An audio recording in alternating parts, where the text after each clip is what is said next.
তারকেশ্বরে ঠাকুর দেখে ফেরার পথে ট্রাকের ধাক্কায় গুরুতর আহত ৩। ভোরের আলো ফোটার আগেই তারকেশ্বরে এক মর্মান্তিক পথ দুর্ঘটনায় গুরুতর আহত ৩ জন।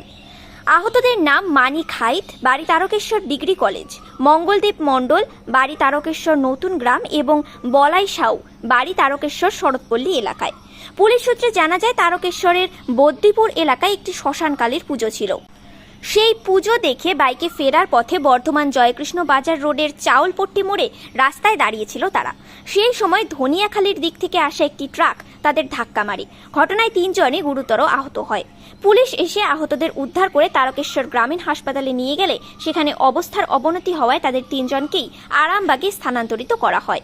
সেখানে বলাই সাউ মারা যান।